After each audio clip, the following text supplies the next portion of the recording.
Welcome back.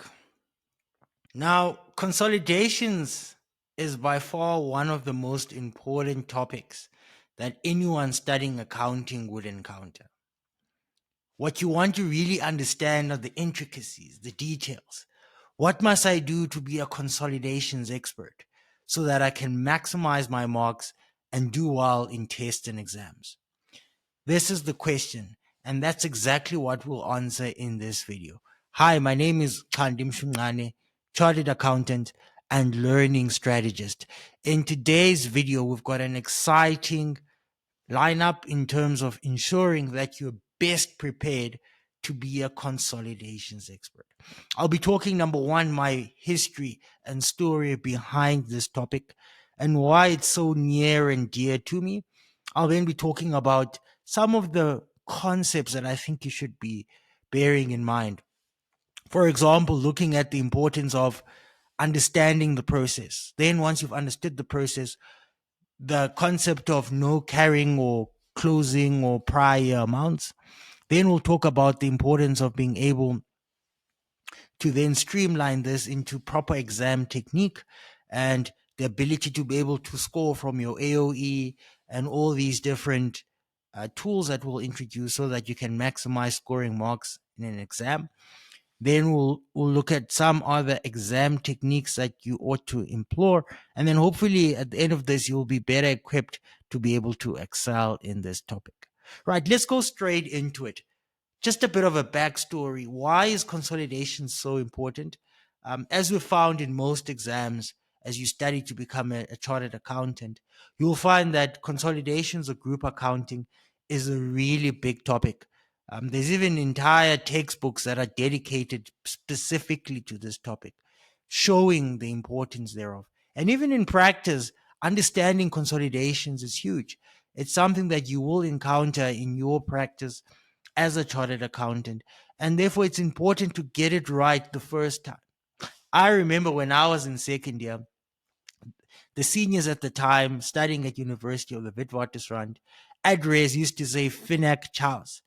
And when they said that, of course, I was naive. I thought, it's me after all. I've done well at high school in everything that I've done. I've always been able to overcome challenges.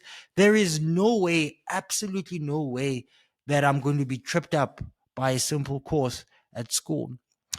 And what they said came to fruition. Yep, I can safely admit it here today. I started my second year journey and I struggled. And when I say struggle, I mean I really struggled, guys, to the point where I was failing test after test. And it just didn't make sense. I was studying and studying and studying, but the outcome didn't materialize to the level that I wanted, to the point where I then eventually got my June results and the inevitable happened. I had failed the first semester. I had to do something different. At that time, this was the only major module that I was doing. And you can't be a chartered accountant if you don't get financial accounting right. Somehow, I was energized when I came back from the semester because one of the senior students said something profound to me that I would never forget. He said, you could fail potentially the whole year, but if you get consolidations at the end of the year, trust me, you will make it through. And that got me thinking, I might have struggled, but if I can get these consolidation principles on lockdown, I'll do well.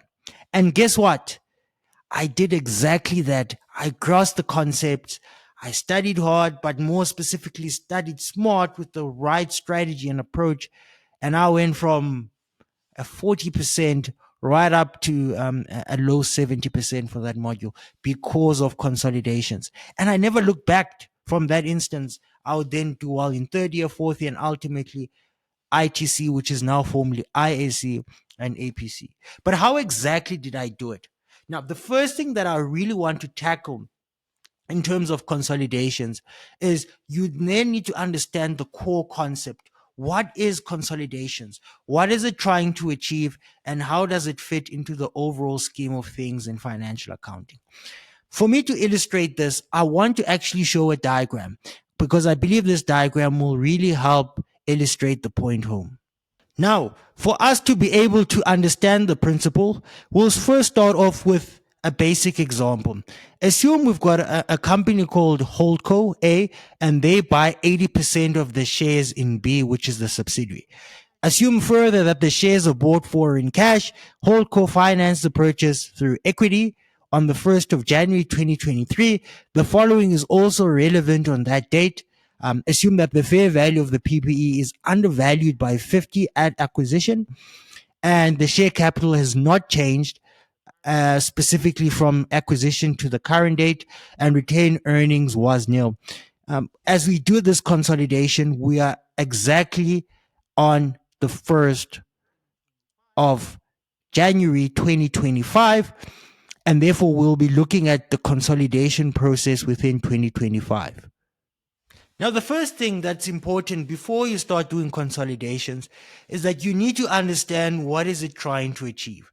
In most business settings, you'll find entities merging, acquiring, or doing some type of acquisition activity in relation to other entities. It's a simple concept in business that if I purchase either the assets of another entity or the share capital, I may be able to benefit from strategically acquiring, whether it's the knowledge, processes, or just buying that established business so that it can form part of my group, and then I can generate more revenues. It's always better to have two parts than to have one part within the greater whole of an entity. And that's why businesses enter into acquisitions. But now this presents also a view that we also need to consider from an accounting perspective. How do we then show a consolidation so that it provides fair representation to users so that they can make the right decisions? At the core of consolidation is combining two entities.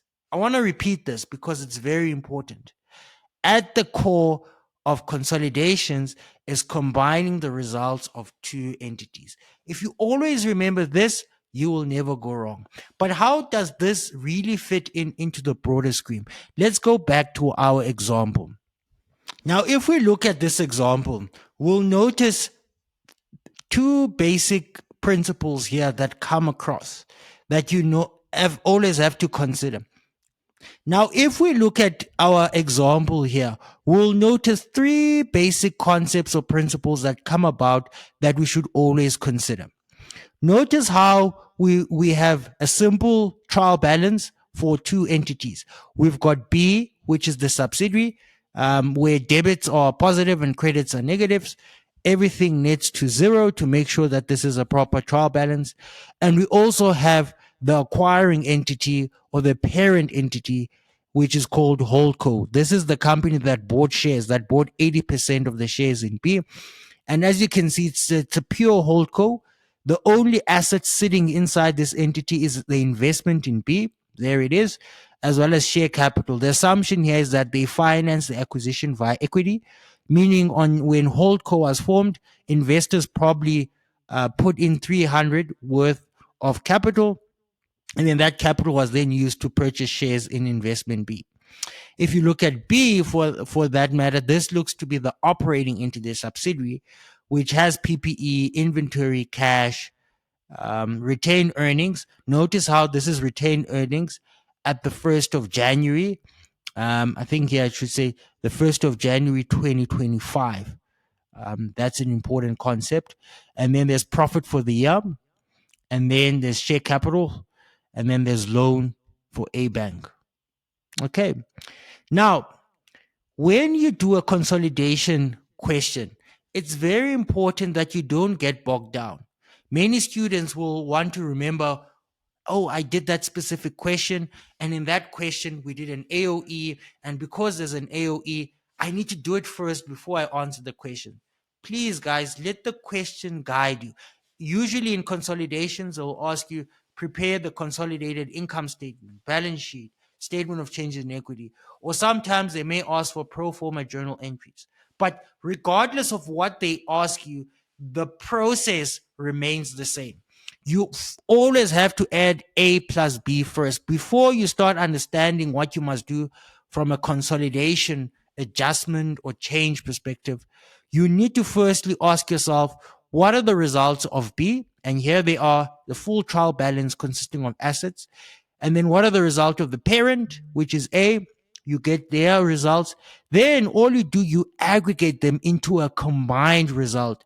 And why are we aggregating them? We're aggregating them because the concept or sole premise of a consolidation is that we want to pretend that if these two entities were combined and they formed a singular entity operating with external parties, what would its balance sheet look like? What would its income statement look like? Because we're trying to answer that question, at a core, we need to firstly combine their results so that we can then paint a picture of what this entity would look like if it were combined operating with external entities. Okay, so that's what you do, A plus B, and then as you can see, that's what we're doing, simple aggregation. And in some instances in tests and exams, there may not be any adjustments or things you have to do. By simply just adding A plus B, you can score those marks, whether it's the income statement, whether it's the balance sheet, whether it's a statement of changes in equity. Always start with adding the numbers from the subsidiary and the numbers of the parent. Simply adding the two will get you some marks. Then, as you can see, we've got an adjustment column over here. But how exactly do we get our adjustment column? Now, most students, they want to jump to adjustments because of what they saw in tutorials. I don't want you to do that. I want you to take a step back and understand that, remember, the whole idea of consolidations is how do we present the results of two entities combined as if they were one operating with external entities. With that question in mind, this is why we always have to jump first to console. Console is this picture that we're trying to paint. We're painting a picture. What would the entity look like if it was singular, combined, operating with external parties? That means we don't want any transactions between the subsidiary or the parent. We don't want any internal things happening. We just purely want to show revenue, costs, profit, tax, assets, liabilities, equity of this entity combined as if it's operating with external entities. So with that question, then that's how we get to console. Therefore, we have to ask, for example, for each line item that we see on the combined income statement, is this a true reflection of what this entity would look like from a PPE perspective if it were operating as a singular entity with external parties? To the extent that this PPE only consists of PPE bought from external suppliers, then absolutely it would be a true reflection of console. But then we have to be careful. If there's some PPE that might be here that is internal with other entities, then there's a problem. Similarly to with inventory, does it reflect the inventory that we've bought from external suppliers? And then we look at the profit, for example, jumping here.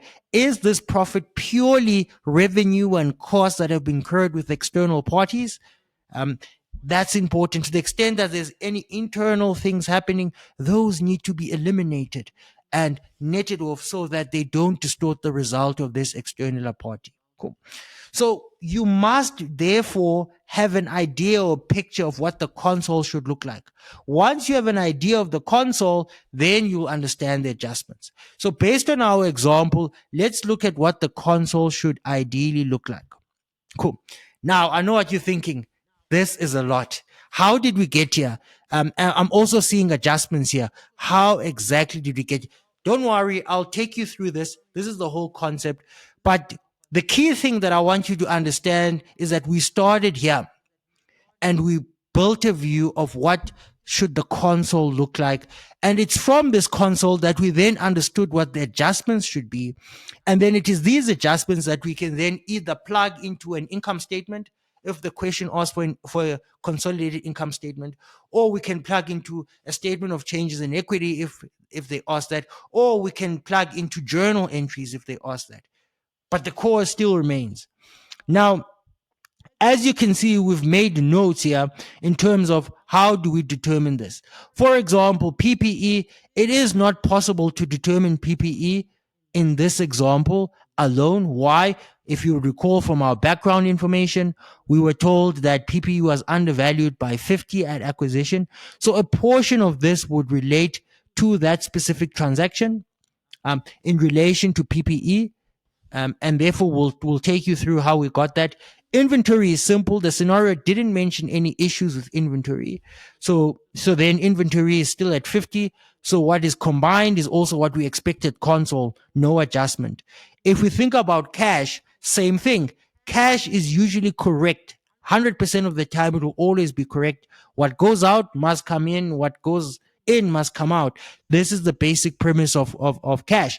There's nothing to adjust here. So what's combined is also console. But notice what we did with investments. Sitting in the combined investment amount was an amount of 300. But how exactly did we then end up saying that at a console it should be zero? If you think about it, always remember that question. What would this combined entity look like if it was operating as a singular combined entity, operating in such a way that it transacts with external parties? If we use that question, can this entity have an investment in itself? Remember, the combined entity is A plus B together. Is this investment with an external party? No, we have not invested in an external entity outside the group. This investment is basically A's investment in the subsidiary. Therefore, at a console level, we don't expect to see any investment because the scenario has not told us any outside investment that this combined group has entered into. This is why we make this zero. And therefore, how do we move from 300 to zero? We must subtract or reduce that asset. And therefore, we expect a credit to come through. Negatives are denoted as credits in order to get it to zero. Can you see? Many students would have crammed this. I always have to eliminate the investment against this, but we're not cramming here. We're just thinking about it logically. At a console, we don't expect to see anything. Retained earnings, we would need to deal an AOE to get this amount. We'll talk about how we do an AOE shortly. Same with retained earnings after profit for there. We need an AOE, and potentially that could also come from your consolidated statement of comprehensive income. We'll talk about that. Share capital, another important concept. Here, we're adding share capital of B and we're adding share capital of A. And the combined one is 500. But now we ask the question, what should it look like at a group level? Well, if we think about it, the share capital that B has are all shares that have been issued to HoldCo.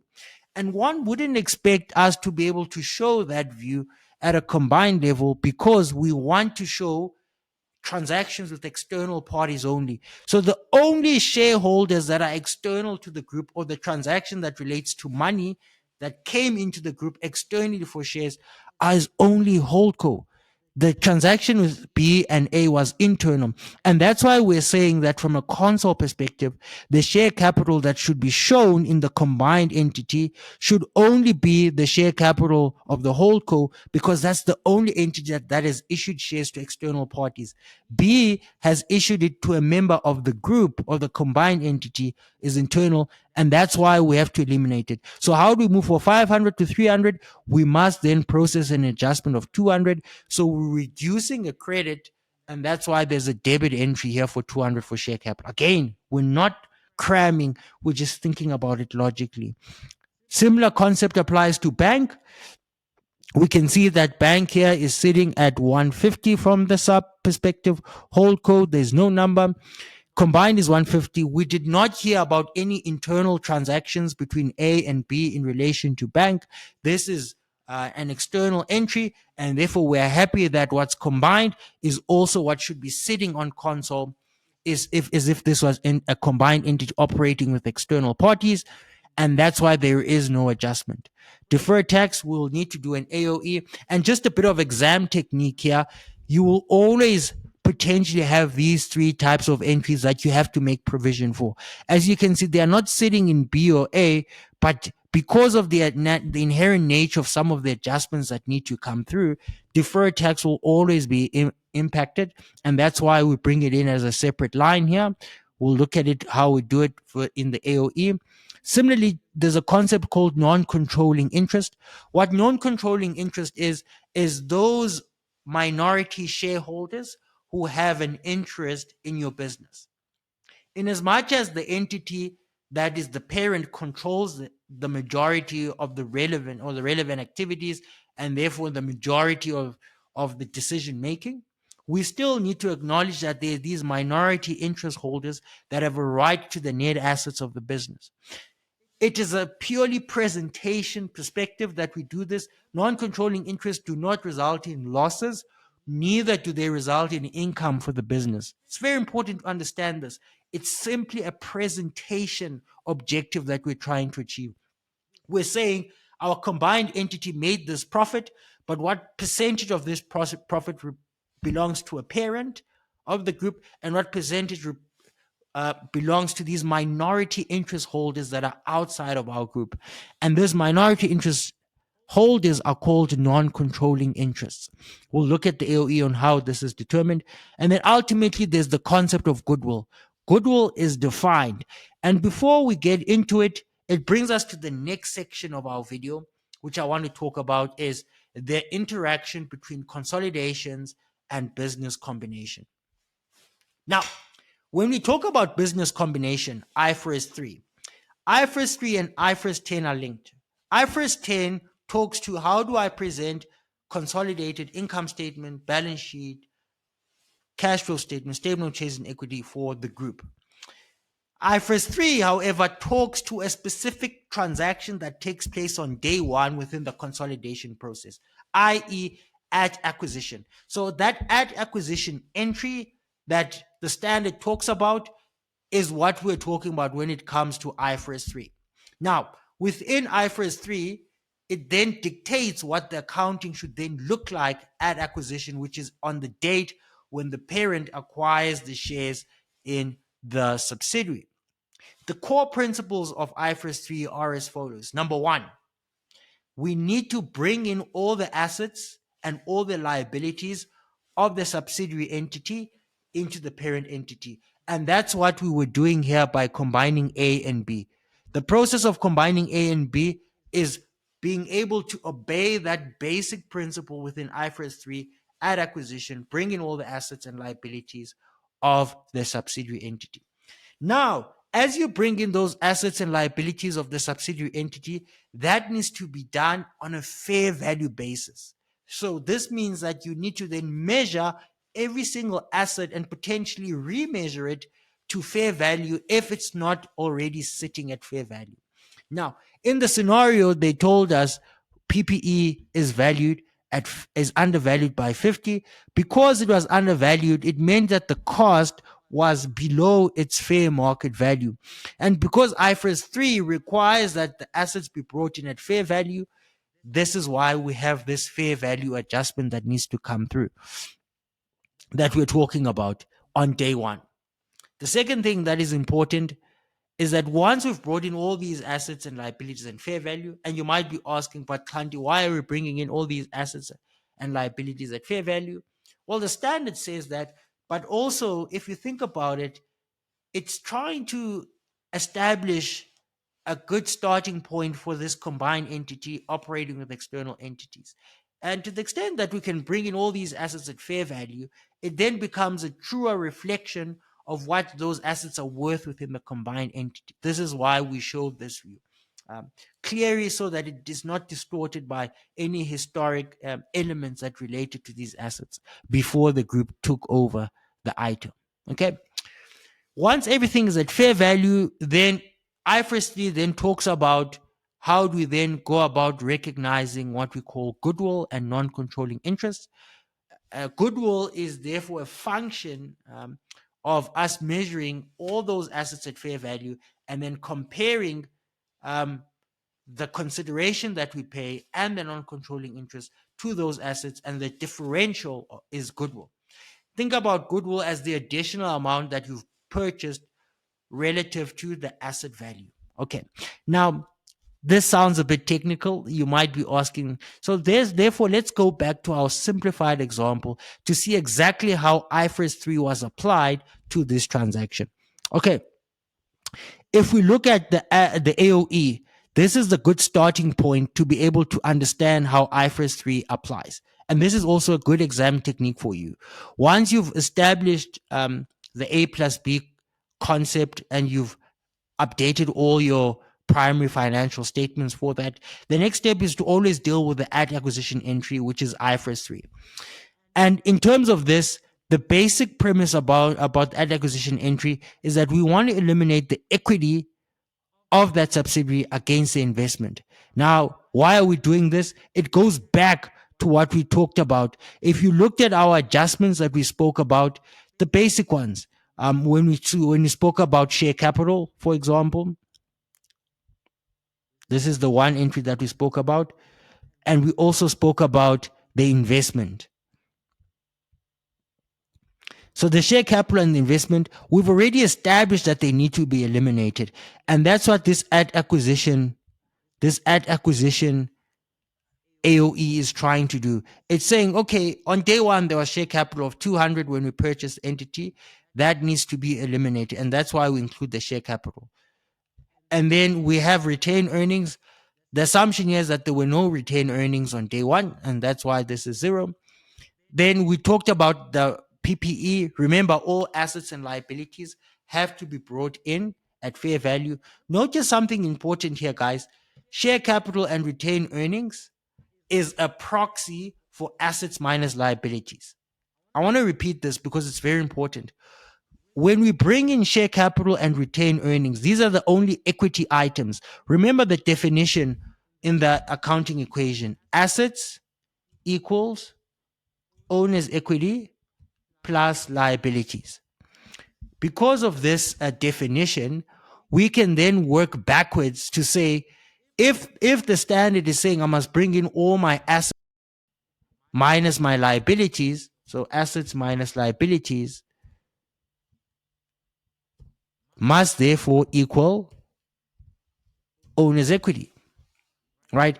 And that's why by bringing in share capital and bringing in retained earnings, we're effectively bringing in the net identifiable assets of the business, i.e. assets minus liabilities. So this represents assets minus liabilities of the subsidiary at their historic cost amounts.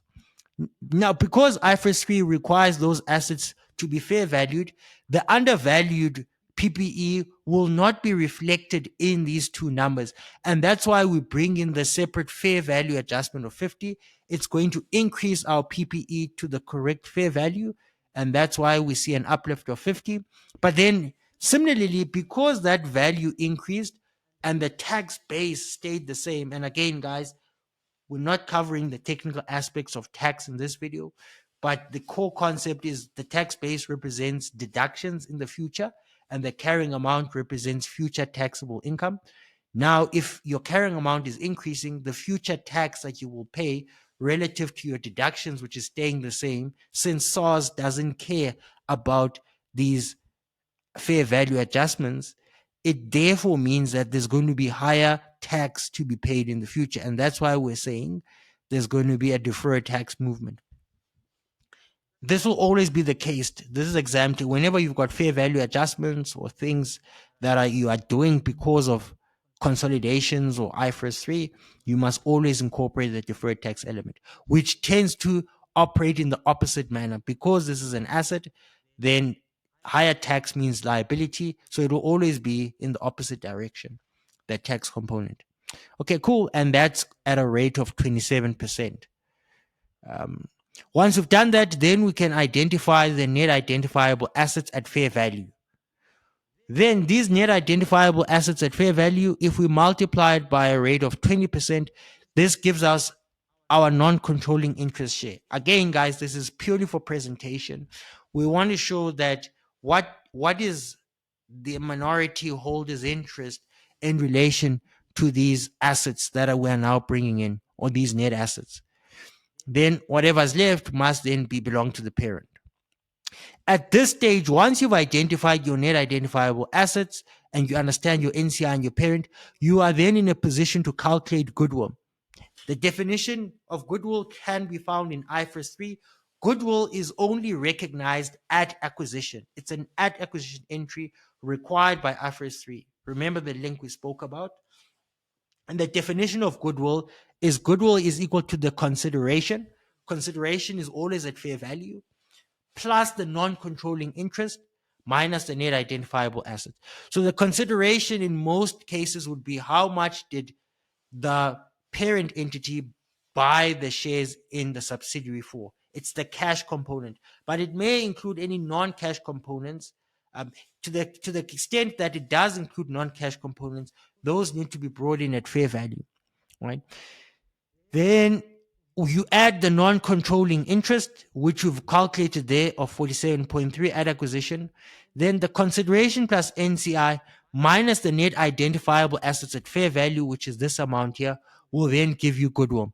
And our goodwill was 110.8, which was basically we took the consideration of 300 that we paid, we added the NCI of 47.3, and we deducted the net identifiable assets, and that's how we got the 110.8.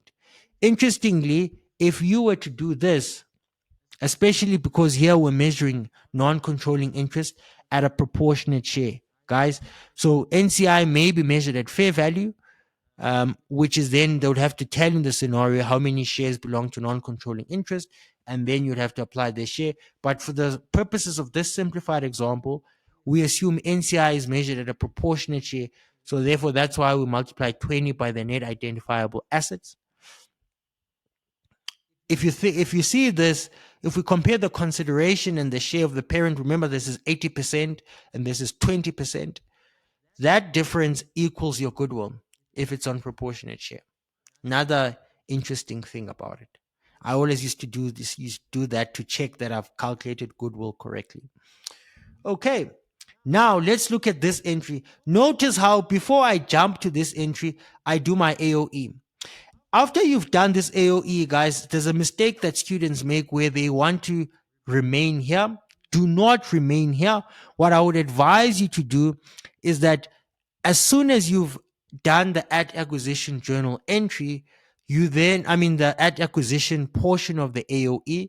So as soon as you've done that, go straight into the at acquisition journal entry if they ask for that journal entry, or go and populate information in your primary statements. In this case, they asked for at acquisition entries. So our at acquisition journal entry would look like this. The share capital is the 200 that we're debiting. And notice how then this links again to what we spoke about when we were looking at the adjustment here of share capital of 200 debiting as well as the investment.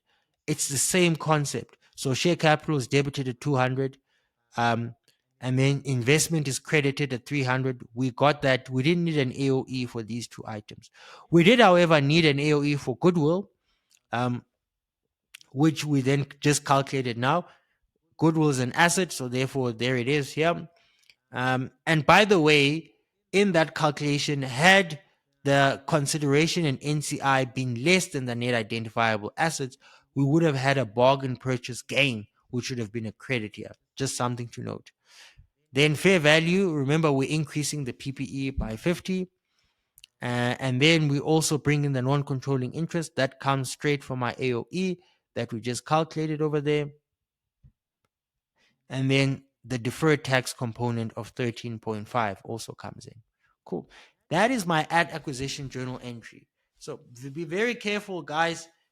There's the link between IFRS 3 as well as your IFRS 10.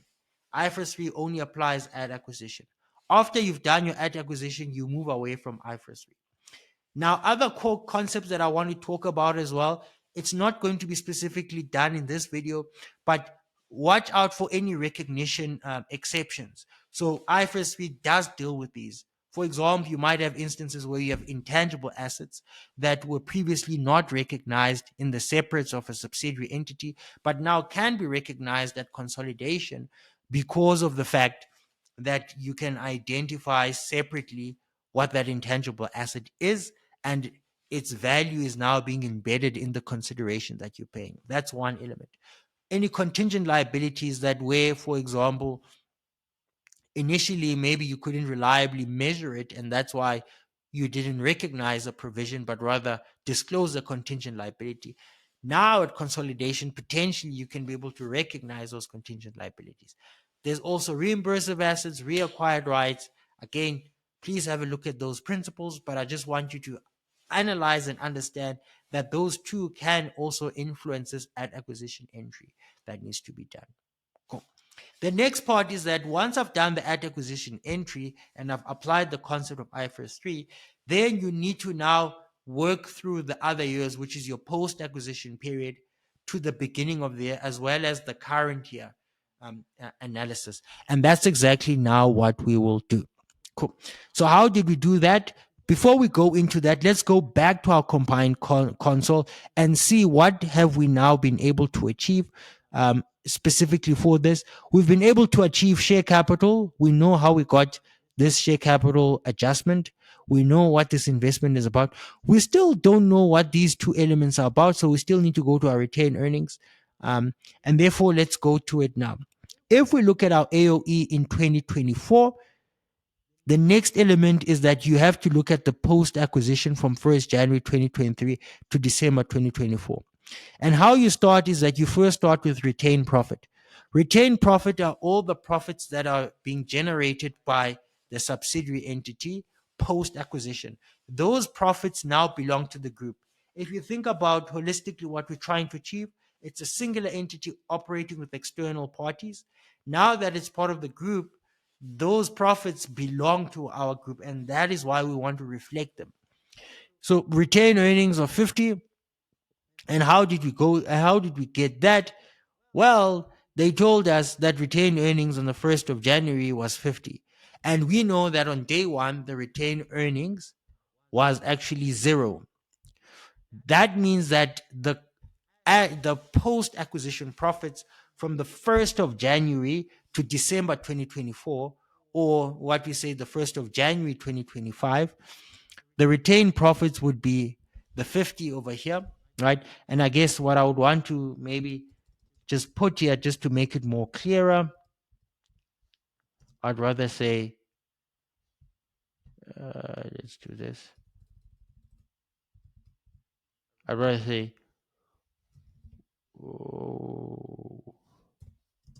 I'd rather say 1 Jan 2025 to 1 Jan. Okay, cut. Now, what I would rather say is, yeah,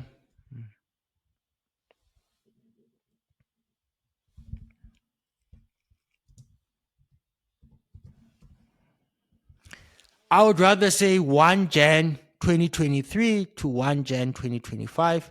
Okay, so that's the post acquisition entry. So this 50 is what we then explained is the post acquisition profits from the time when the entity first was acquired, in which where the retained earnings was zero, and now on the 1st of January, if we just recap again, we know 1st of January 2025 is 50. So the movement from 0 to 50 then gives us this post acquisition profit. Now notice how we also have additional depreciation. At acquisition, we did mention that PPE is coming in at a cost, but that cost would not have incorporated the undervalue element at acquisition. Because the PPE had to be fair valued on day one at acquisition, there's an additional 50 that needs to be depreciated now to reflect that it's being used. And that's what this 20 reflects. It's a very good exam technique that once you've done at acquisition entries, don't neglect the subsequent measurement and recognition principles of those matters. Because remember, consolidation will always be A plus B. Now, this fair value adjustment is not being done in the subsidiaries books. We therefore have to then correct it at the group level by understanding that we need to subsequently account for it. It cannot remain at 50 forever. And that's what we're doing. We're then depreciating the 50. We're saying 50 divided by 5, and we're multiplying it by 2. Why? Because it's 2023 and 2024. It's 2 years. And that's why we've got an additional depreciation of 20. We've assumed that the useful life of this asset, or the remaining useful life at the time of acquisition, was 5 years. Then, of course, because we're reducing that asset, but SARS doesn't understand or recognize this additional adjustment for IFRS 3, so the tax base is staying the same, there will be deferred tax consequences. And the deferred tax consequence is as an asset. In this case, it always operates in the opposite direction. But even if we think about it, because the carrying amount, which represents future taxable profits, is reducing, and the tax base is staying the same, this must be the reason why we then have this additional tax component. Okay, cool. Once we've done that, then we're able to then finish post-acquisition entries. So what would the journal entries then look like at the end of the post-acquisition period? Well, these were the at-acquisition entries that we spoke about. But if we look at post-acquisition, have a look at what we are seeing. You debit retained earnings of 708. How did you get the 7 and non-controlling interest? Well, that comes straight from your AOE. Once I've done the necessary adjustments, I then multiply the aggregated amount over here. I multiply it by 20%, because we are always trying to understand from the post-acquisition profits. This 35 represents post-acquisition profits for the group, but we also need to attribute what portion of that belongs to the non-controlling interest and what portion belongs to the parent. And that's where this 708 is coming from. If we look at from a retained earnings perspective, we also know that there's this additional PPE depreciation that's coming in. Notice how we're debiting retained earnings and not depreciation expense. The reason why we're debiting retained earnings and not depreciation expense is because post acquisition, this is before the current year. Because this is happening in a prior year, it must therefore impact retained earnings. Anything that impacts prior years will always be retained earnings because it's not reflected in the performance of the entity in the current period. It's only when the adjustment happens the current year that we'll use the correct naming convention of depreciation expense. Very important. Don't get lost there. Don't make that mistake. If something happens post acquisition to the beginning of the current year, i.e., from last year's or last year impacts, it must then hit retained earnings. And then also the asset account, which is credit PPE or accumulated depreciation. This is the additional depreciation. And then, of course, with depreciation, the deferred tax, we debit deferred tax asset and we credit retained earnings. Again, not tax expense, but retained earnings because it happened in the prior year. Cool. So this is what it would look like post acquisition, from the post acquisition perspective. Okay, cool. Then once you've done that, and just maybe a bit of exam technique, if we go back to AOE, we've done the journal, but in this specific scenario, we didn't look at the statement of changes in equity or the balance sheet. But these are some cool exam technique. The first thing is that this amount is very important in your AOE. If they were to ask you the statement of changes in equity, remember you would bring in the equity of the parent plus the equity post acquisition of the subsidiary, and the post acquisition equity of the subsidiary is 28. Remember, the pre acquisition gets eliminated against the investment, but the post acquisition profits, which is this 28.32, you need to bring that into your statement of changes in equity as part of your opening balance to your retained earnings. Similarly, here, this NCI would also go into a statement of changes in equity as an opening balance. So don't forget that. I always like to think about these things where they would come in. Again, the at acquisition entry, a bit of exam technique here. That goodwill, if they ask for statement of financial position, go and put it in your statement of financial position. These elements as well, very important things that you must do as and when you populate your AOE. Don't fall into the mistake of doing your AOE and not transferring. Remember, an AOE is a working. You don't get marks for an AOE. It's a working. So whatever you do here, go and transfer it and earn your marks. Then the next part of the piece is then we need to look at the current year, right? And since we're already on the AOE, what would the current year look like?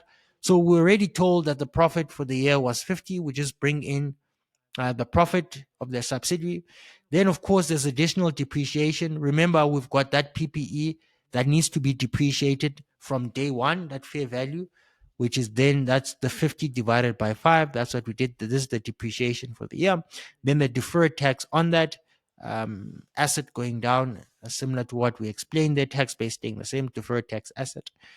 And then we've got the current year impact. Again, a bit of exam technique here. This NCI that happens in the current year, if they asked for the statement of comprehensive income, I think we've done one here. You'd go and plug it in here. If we look at the statement of comprehensive income, this is the profit. This is remember, you always go A plus B. Because HoldCo does not have any profits, this profit is only for the subsidiary. But if there were profits in the HoldCo, you'd also add it in here. Then, of course, the additional depreciation of the PP item gets in here. And then that deferred tax, then you get profit after tax. Notice how then we attribute this profit after tax to say what is attributable. Let's put here. What is attributable to NCI? Let's mind the spelling there. 8.54, that comes straight from my AOE. And it's very important to tell the marker where must they go to see this. In case you get it wrong, you tell them, go to working one. Working one will explain to you how I got this amount.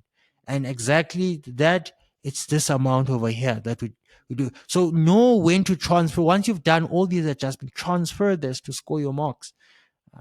And then this should be profit. Fix this. Attributable to the parent, again the 34.16. How did we get that? It's basically we subtract this, and just a bit of exam technique. This is what would go in the retained earnings column. If you were doing a statement of changes in equity, this would go into the retained earnings column, where this one would go into the non-controlling interest column.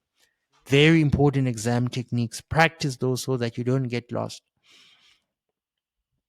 Cool. And then let's look at the journal just to clear it up. I always found this journal a bit weird because like it's NCI, but effectively what it's doing, it's purely for presentation purposes. We're saying that of the profits that were made for the group, adjusted for any adjustment related entries, 8.54 belongs to NCI, right? So then we're saying we're sharing a portion of these profits with the NCI. And this is what the entry looks like. Cool. Now, once I've done that, I've now gone from at acquisition to now the end of the current year. And that's how I want you guys to be able to work through consolidation questions. Always start from the beginning. Deal with at acquisition. After at acquisition, then deal with post acquisition to the current year. Then once you've done that, deal with then the current year impacts. Right? Again, always thinking in your mind, what would this look like if this was a combined entity operating with external parties? That will then guide you in terms of what you need to do, but also and think about the adjustments that IFRS 3 talks about, which is only an acquisition. But it will also still impact your subsequent measurement. Many students miss this. When you fair valued something on day one, remember to account for it subsequently. That's why even now with this depreciation, we did the entry at acquisition, but it's still hitting our AOE and our journals because of the fact that consolidation is always A plus B. There are no carrying amounts for consolidation, guys. Brings us to the fourth important exam technique that I wanted to talk about within this video, is that we don't have any carrying amounts or prior figures for consolidation. This always trips up students. Students will think about, but most of the time, if I did this already, I don't have to do it again. No, in consolidation, all of these entries that we just did now, we're doing these entries in 2025. When did we acquire this entity? We acquired this entity in 2023. This tells you that every year we always have to do the at acquisition entry. Why? If we don't do the at acquisition entry, guess what will happen? The HoldCo will bring in that investment. It will be exactly like this, guys. The HoldCo will bring in their investment at 300, and then when we get to combined, we'll see an investment of 300. But if we don't do that at acquisition entry to eliminate this, the group will end up having an investment in itself, which will be incorrect. So every year we need to do that. Same concept applies to share capital. If we don't provide that adjustment every year, because the starting point of a consolidation every year is A plus B first, and then you do the adjustments, we always have to do it. There are no carrying amounts. So every entry that you do this year, you more than likely have to do it last year. The only exception where you wouldn't have to do an entry is when, for example, that asset no longer exists or that item no longer exists in both entities. If the item no longer exists in both entities, then you agree there is nothing to adjust because there is no number. But so long as that problem is still there because that item is still reflected in that manner in that entity, the adjustments will always need to be done. Okay, cool. This brings us then, as we wrap up, let's then look at our console amounts again and see where these amounts come from. Again, if we then look at deferred tax, now we've worked from at acquisition to the end of the current period, we are able to determine what our expectation for deferred tax should look like. And there it is. It's basically the cumulative deferred tax that we saw in our AOE. If you think about, go back to our AOE, the deferred tax, if we added this amount, this deferred tax, this amount, every time we saw deferred tax, we added in, and we added this amount. So deferred tax at acquisition, deferred tax post acquisition to beginning of the year, and then deferred tax in the current year. If we do that, that's how we get the 5.40. Similarly, the non-controlling interest, this one is more basic because it's coming again straight from my AOE. To get that amount, how did they get that? Let's go straight to my AOE. All I had to do here, my non-controlling interest at the end of the year, is basically the non-controlling interest at acquisition. Then it's the non-controlling interest post-acquisition to the beginning of the year, and then the non-controlling interest in the current year. If you add up all these three amounts, you get 62.92, which is exactly how we got this 62.92. So we know how we got these amounts. And then lastly, this goodwill comes straight from your AOE again. We did the hard work. We calculated the goodwill 110 here, which was basically this consideration plus NCI. Just to recap, consideration plus NCI minus net identifiable assets. That's how we got that. Now that we've developed an expectation, then we know what the adjustments will be. So these adjustments, fortunately, they also reflected our AOE, and as and when we did the adjustments, we also had deferred tax. Cool. So, and I think this table over here, even though technically speaking, as experienced as you become, which brings me to my fifth point now, which is other exam techniques that relate to consolidations. As you will see here with this table, it might not necessarily look like I need it. And that's the truth, especially once you become more advanced and once you become familiar with consolidations, you probably won't need to do this table anymore. You'll just be fine doing your AOE and your journals and then populating your marks.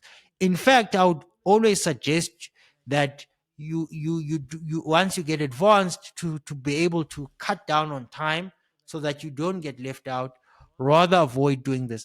But whenever you get stuck, if you get stuck and you're not sure and you're still a beginner to consolidations, I highly recommend doing this table. This table is very good because it always reminds you that consolidation is A plus B.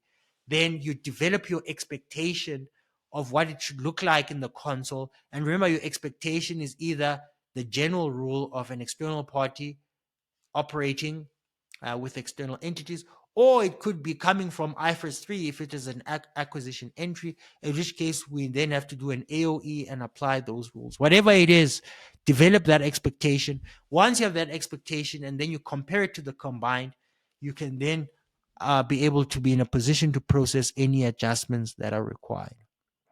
Okay, cool.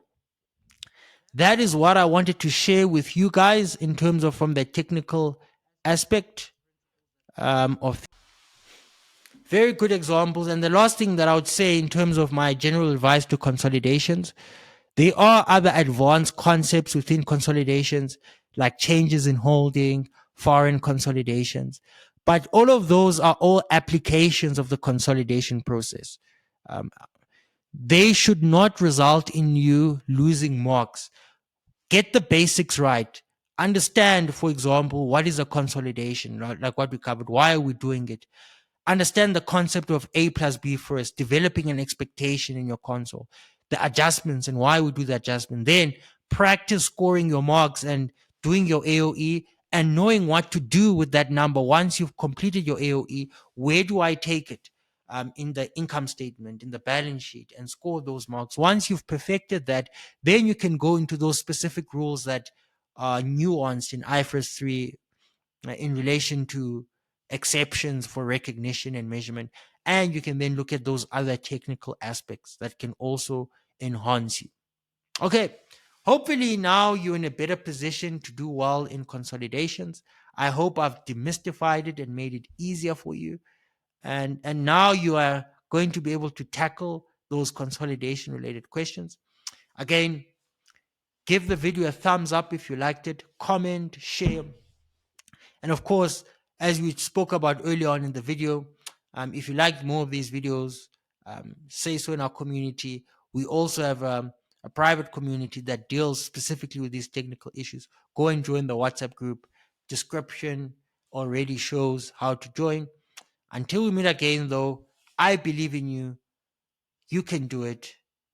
Goodbye.